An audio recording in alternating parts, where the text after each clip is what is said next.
Bueno, tal como les había anunciado, está con nosotros el economista Iván Jiménez. Muchísimas gracias por estar aquí a horas del Día de la Liberación. Antes de entrar en el tema económico, quiero leerles, el famoso dentista Ramón Sánchez me escribe lo siguiente sobre el fluoruro o el flúor. Dice, ojalá quiten el flúor del agua potable, pues así tendremos más trabajo nosotros los dentistas.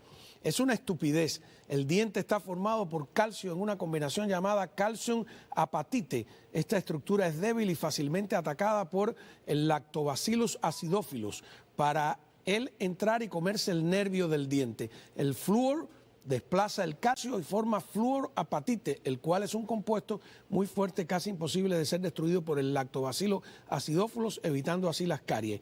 Se añade una parte por millón, le cuesta al condado Miami-Dade solo 29 centavos al año por habitante. Estoy a favor y soy republicano, dice el doctor.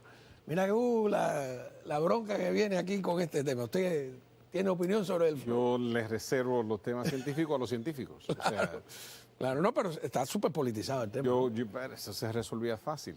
Haga un comité compuesto por expertos de salud y ellos que sugieran, no que sea por las brisas políticas. Sí, bueno, sobre los efectos supuestamente secundarios que tendría, etcétera, etcétera.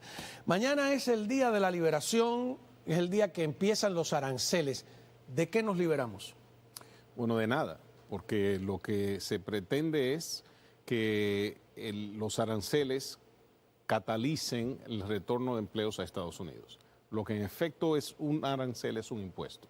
Entonces, decir que aumentarte los impuestos te voy a liberar es como contradictorio. Lo que yo creo que debe ocurrir es, y hay que entender, que existía un problema. Había un éxodo masivo desde el momento que Nixon llegó a China, desde ese momento que llegó a China, ha habido un éxodo masivo de empleos hacia el mundo entero. Comencemos por ahí, particularmente hacia China. Pero hay que entender lo siguiente.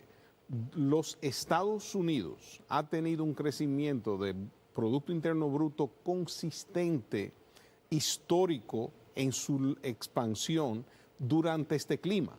O sea, si tienes un clima donde la economía crece, hay que entender que no necesariamente es el clima, pero sí hay que atender el problema del éxodo de empleos. Entonces, ¿dónde están los empleos? ¿Cómo compites? ¿Cómo te posicionas hacia los empleos no de hoy, sino los del mañana? Pregunta, ¿los empleos del mañana van a ser sustituidos por robots, esos empleos manuales? ¿Sí o no? Los empleos del mañana, de los que hablan, de los que se quieren traer de vuelta, ¿pueden competir un salario de $30 la hora con un salario de $3 la hora? Hay que entender que lo que debe ocurrir es que si tienes un Manhattan Project, que esto es casi el equivalente a un Manhattan Project, lo que debe ocurrir desde mi punto de vista es que debes reunir ese sector de manufactura que no se ha contactado, no se ha hecho como un proyecto Manhattan de las industrias que crean empleos, las industrias de las que estamos hablando, para que ellos sugieran qué pautas podrían catalizar la creación de empleos. Lo que se ha hecho es que sea de izquierda, que sea de derecha, lo que se ha hecho en efecto es que un político le está diciendo a la economía qué debe hacer. Y ese modelo lo hemos visto en la izquierda y ha fracasado. Y nadie va a obligar al sector privado a hacer lo que tiene que hacer. El sector privado es quien debió haber sido consultado. Ahora, ¿qué significa? Que los impuestos a los automóviles van a subir. Arancel igual a impuesto, lo paga quien importa. A ver, sí, porque hay muchos temas ahí. Yo estaba leyendo, acabo de terminar el último libro de Yuval Noah Harari, que tiene esa preocupación sobre la inteligencia artificial y que sobre el mundo de los robots, que no solo van a ocupar puestos de trabajo y que él dice que el futuro que nos espera es terrible porque nos va a hacer innecesarios de alguna manera. Pero eso es algo que en la historia se ha visto ya, y Yuval Noah Harari, que el libro Sapiens fue genial, pero era sobre el pasado, desde que se ha metido a futurólogo no me convence mucho. la famosa protesta de los tejedores de Lyon en Francia, con el que votaron todas las tejedoras mecánicas porque iban a desplazar a los tejedores manuales.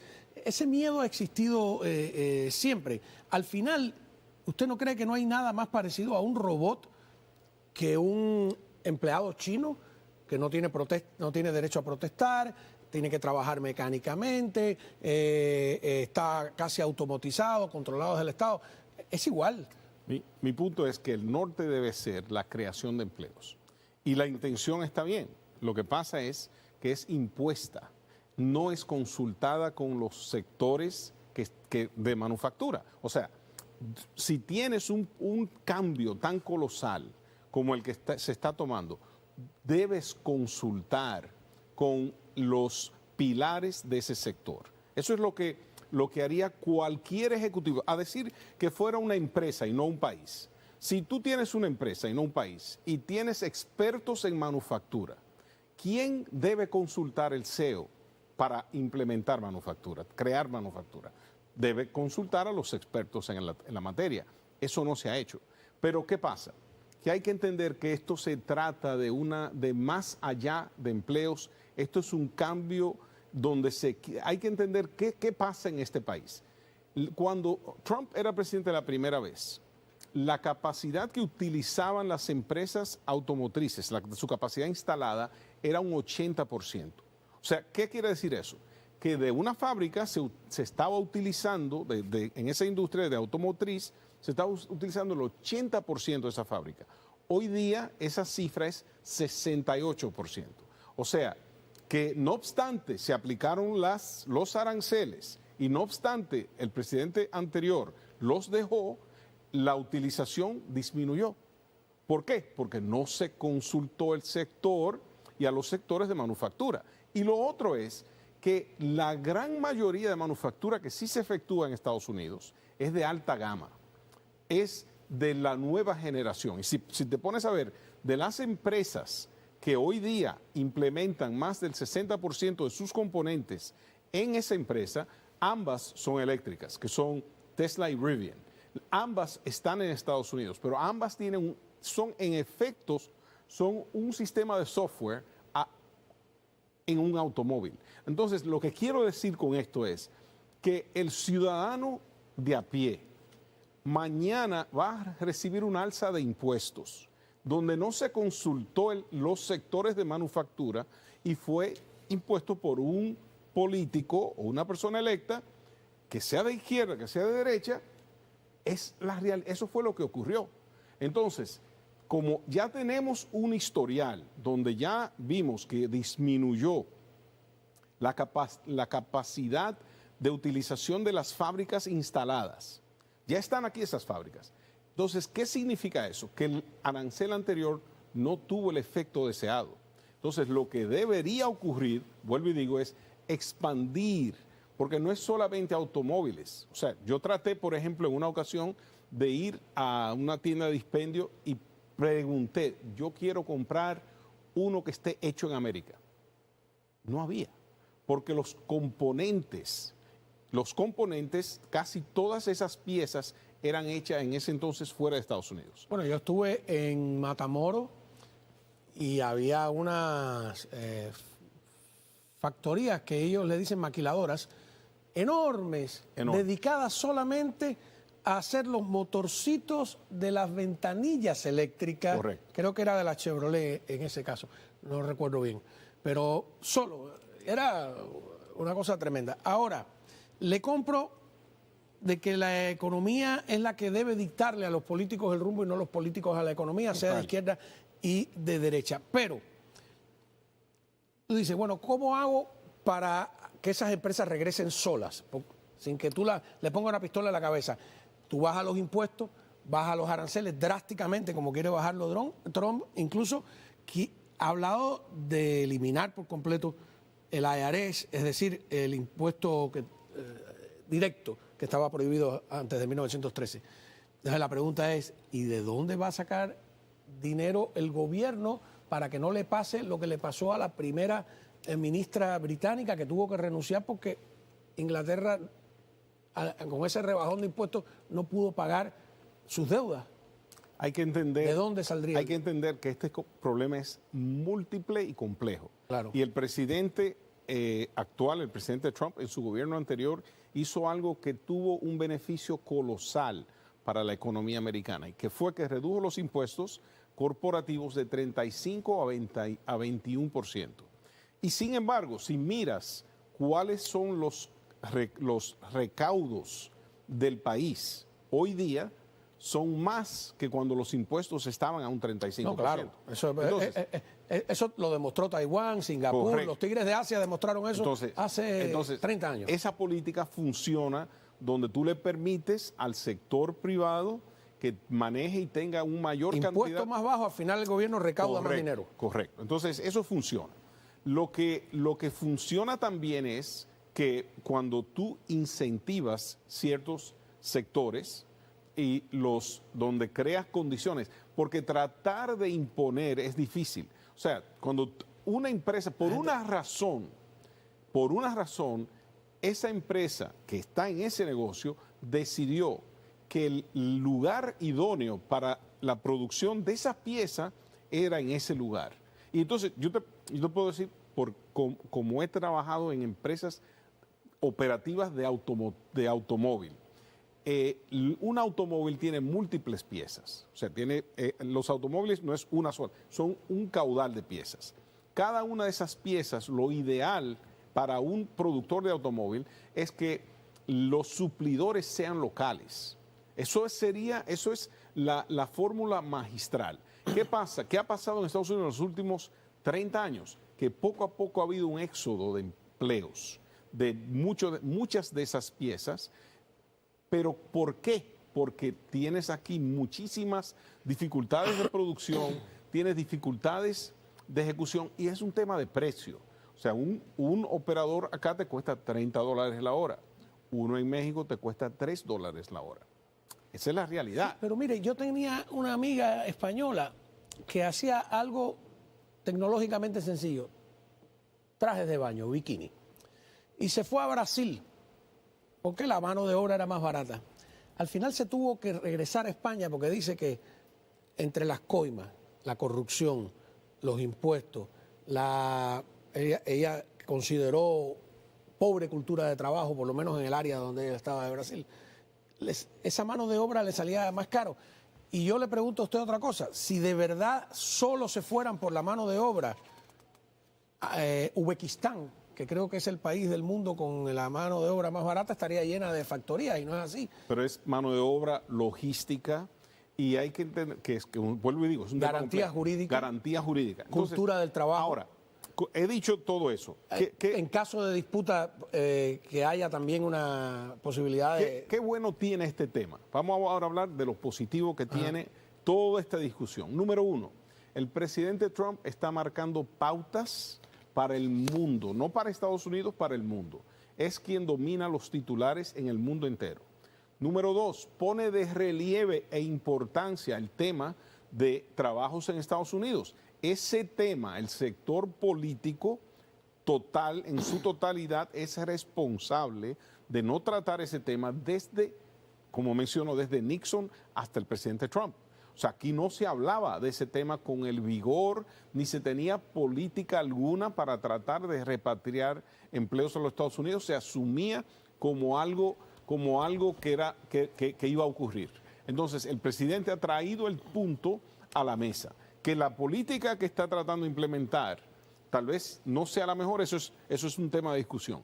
Claro. Pero que él trae el tema y lo pone como lo más relevante, eso hay que entender que eso es así. A ver, me gustaría preguntarle a la producción si podemos tener un segmento, porque tengo todavía muchas dudas sobre el tema económico.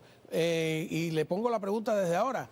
Yo he revisado las cifras y decían que el Tratado de Libre Comercio entre México, Estados Unidos y Canadá iba a desatar una ola de desempleo en Estados Unidos y realmente el desempleo bajó. Ya volvemos. Aquí estamos aprendiendo con Iván Jiménez, economista. A ver, nos habíamos quedado en el tema de que no basta que haya una mano de obra barata. y que de algún modo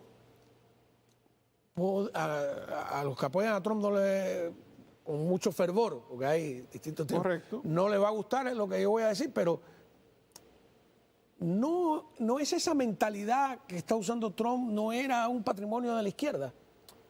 Pero es lo que he dicho hoy, o sea, tú no puedes, un político no debe tener el dominio, no debe ser quien le dicte pautas de cómo tiene que abrir sus puertas al sector privado. O sea, el sector privado es quien debe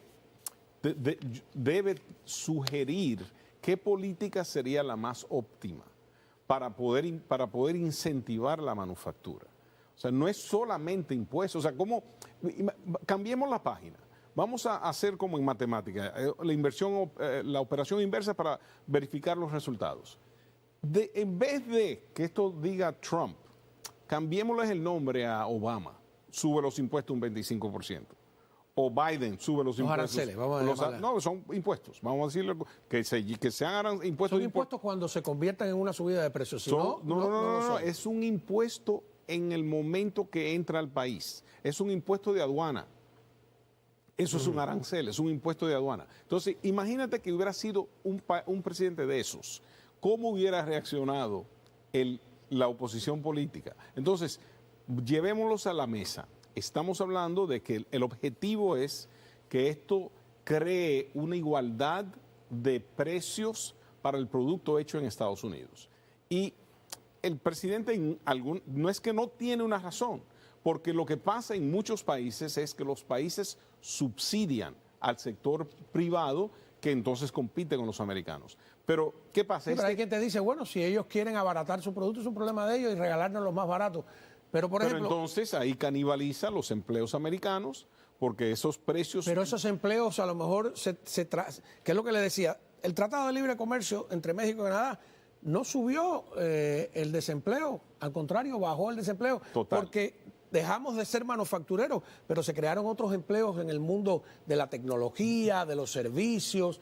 Te doy el ejemplo de en la época donde había en las vías esas personas que recolectaban la cuota. ¿Te acuerdas? Los toll collectors. Hoy en día esos empleos no existen.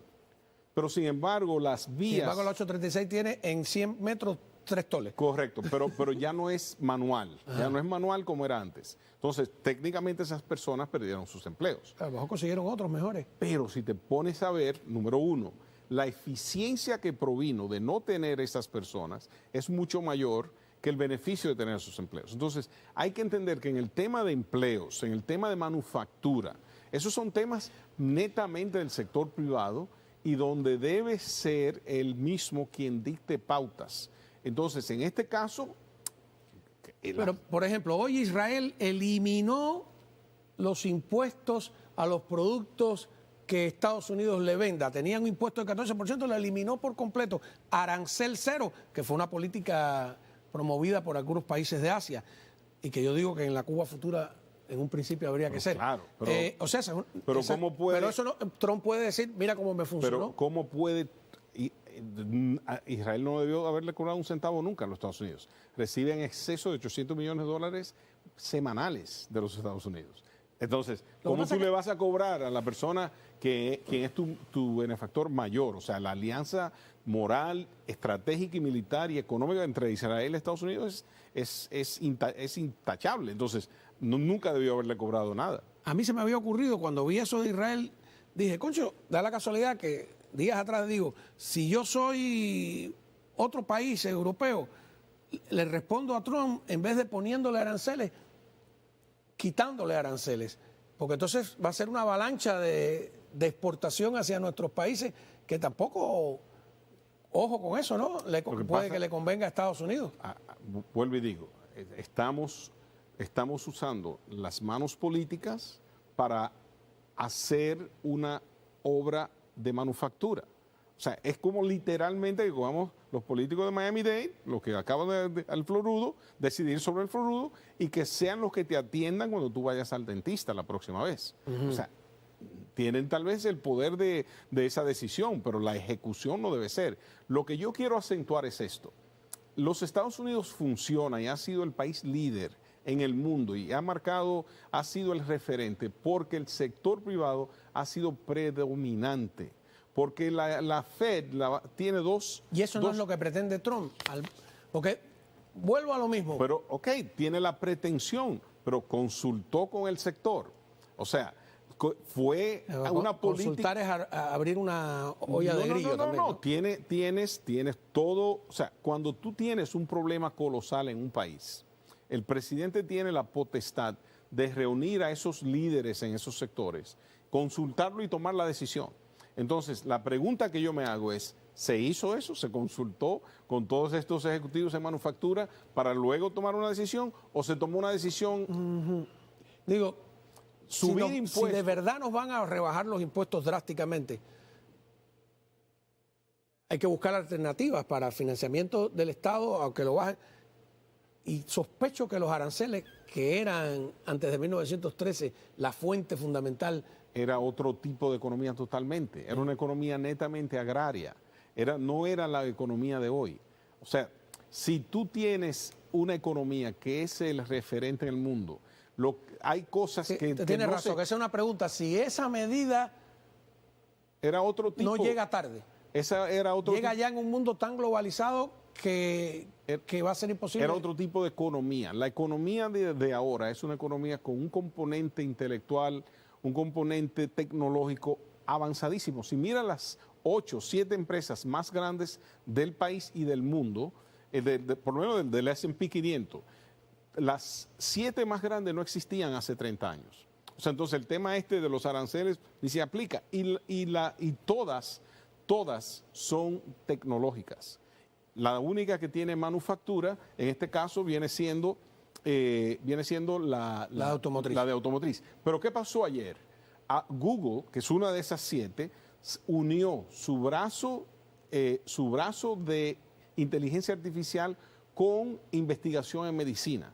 O sea, te crea una gama que no tiene nada que ver con aranceles. Por eso mi punto es que tú tienes un país con un crecimiento económico vigoroso, con un crecimiento y una creación de empleos ejemplar en el mundo, y estás subiéndole los impuestos a los ciudadanos que van a comprar los productos que tú quieres incentivar a producir aquí y no consultaste con el sector que quieres ayudar. Vamos a ver. Esa es la política que se está implementando. Le tengo que invitar nuevamente aquí a la mesa para discutir.